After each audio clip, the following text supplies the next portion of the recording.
Bueno, esta semana se está hablando mucho de la tal ley Andrés Felipe Arias, que sería una ley que beneficiaría pues al exministro que en este momento está privado de la libertad por temas de corrupción, de agroingreso seguro, mientras al mismo tiempo se hundía una ley que reducía el salario de los congresistas. Quería como guardar silencio sobre eso porque es un tema bastante polémico, pero no, yo creo que hay que ser, digamos, valientes y contar las cosas como son. Hay que tener en cuenta una cosa, esa ley solamente beneficiaría a unas 250 personas, que son los mal llamados aforados. Aforados son personas que han pertenecido al gobierno y que no los juzga la ley ordinaria, sino que los juzga, digamos, la Corte Suprema de Justicia. Pero hay que ser realistas y ver qué es lo que, digamos, lo bueno, entre comillas, y lo malo de eso. A ver, esa norma no es mala del todo. Es decir, lo que pretende esa norma es que, por ejemplo, si una persona como yo, como ustedes, un ser mortal como nosotros, los del común, cometemos un delito, digamos que nos condenan en primera instancia un juez, por decir algo, nos meten una condena de los años que sea, pero nos condenan. Todos tenemos derecho a que si no estamos de acuerdo con esa condena, ir a donde un segundo juez, eso es apelar a que revisen otra vez la condena y, y entonces ya el juez de segunda instancia de decir si realmente la condena primera era justa o no era injusta, o entonces eso se llama, digamos, segunda instancia, y eso es un derecho fundamental universal en los países democráticos. ¿Qué era lo que pasaba con los aforados? Los aforados, o los que pertenecían al gobierno, hasta el año 2018, porque ya cambió, si los condenaba la Corte Suprema de Justicia por cualquier delito, ya no tenían derecho a apelar esa sentencia. Y la verdad, eso sí es injusto, independientemente digamos, el delito que hayan cometido, pues por lo menos tenían derecho, todo el mundo tiene derecho a que le revisen la condena porque de pronto es una persona inocente, bueno, o que miren las pruebas, etcétera. Ya en el 2018 eso cambió y ya en este momento hay una sala especial de la Corte Suprema de Justicia que resuelve en segunda instancia eso, pero no aplicaba para otros casos desde los años 1991 hasta el 2018. ¿Qué es lo que pretende esta norma?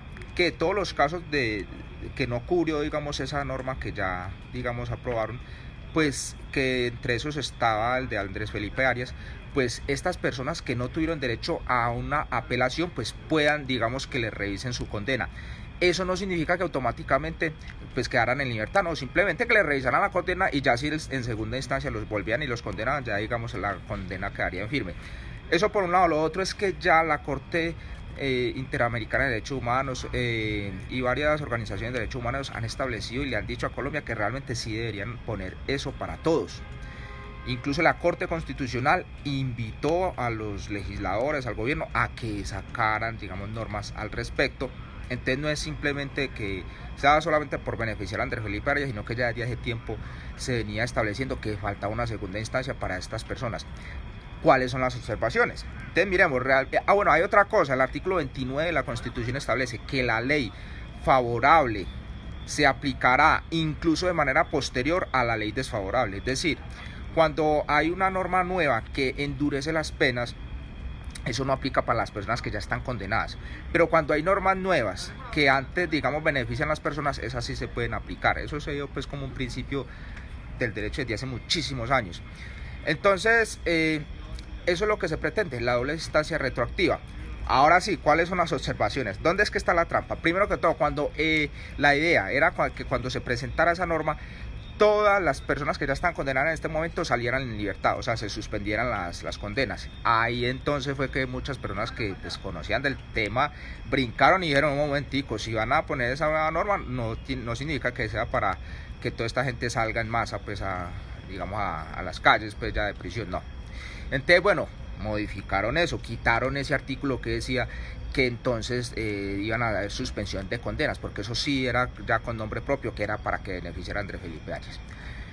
Ahora lo que nadie ha dicho, y eso inclusive yo lo he buscado por todas partes y no sé por qué no lo publican, y es algo que casi nadie sabe, y es que la trampa está en lo siguiente. Entonces, para esa doble instancia retroactiva, para que puedan revisar esas condenas de estos aforados, obviamente deben escoger unos magistrados, pero no van a ser los magistrados que están en este momento.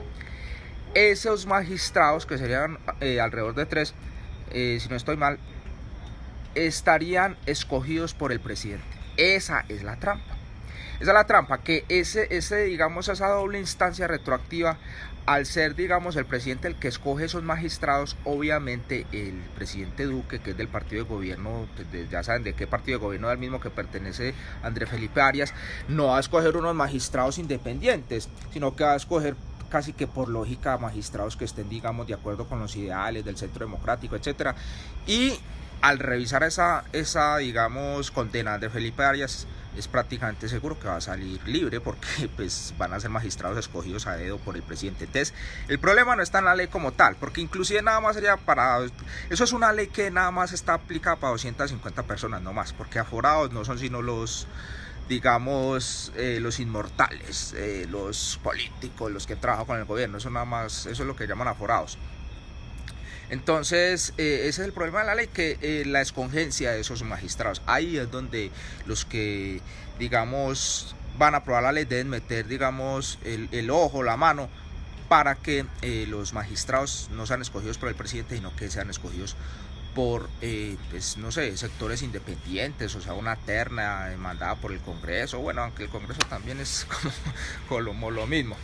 Pero bueno, esas eran las aclaraciones que quería hacer, pero algo ya, digamos, más a nivel de análisis filosófico es, bueno, está muy bien, listo, van a hacer la ley Andrés Felipe Arias, o como le quieran llamar a esa ley, muy importante, pero ¿por qué una ley que solamente va a beneficiar a 250 personas tiene tanta prioridad dentro, digamos, del Congreso y del gobierno? Pero leyes, por ejemplo, yo recuerdo la del tamizaje para los niños, o sea, todos los niños que nazcan en Colombia, había un proyecto de ley que obligaba a que en los hospitales les hicieran un tamizaje gratuito donde les diagnosticaban qué posibles enfermedades podían tener y qué posibles tratamientos les podían hacer desde que nacían. Entonces eso inclusive le iba a ahorrar mucha plata a la CPS o al sistema de salud, porque así los niños pues no se iban a enfermar, sino que se iban a prevenir esas posibles enfermedades que iban a sufrir durante toda su vida. Esa ley pasó todo el Congreso, y cuando eso fue Juan Manuel Santos en que objetó esa ley. Entonces, leyes que, por ejemplo, también lo del aporte de salud. En este momento, cuando uno trabaja en una empresa, el aporte de salud es el 12%, entre la empresa aporta el 8% y el trabajador el 4%. Cuando una persona se pensiona, ya la empresa, como no está aportando, al pensionado le toca aportar el 12%, entonces le reducen mucho a los pensionados pues, lo que les llega pues en pensión. Entonces había un proyecto de ley que pasó pues también en el Congreso y todo eso, y también la presidencia lo objetó, cuando eso también Juan Manuel Santos objetó, reducir el aporte de salud de los pensionados, y esas normas, por ejemplo, si no pasan. Entonces, ¿cómo es posible que una ley que solamente va a beneficiar a 250 personas sí tenga tanta prioridad dentro del gobierno, pero leyes que van a beneficiar a millones de colombianos, esas, digamos, no estén en la agenda, digamos, del Congreso o del gobierno? Bueno, eso es todo por este video, nos vemos hasta la próxima, bye.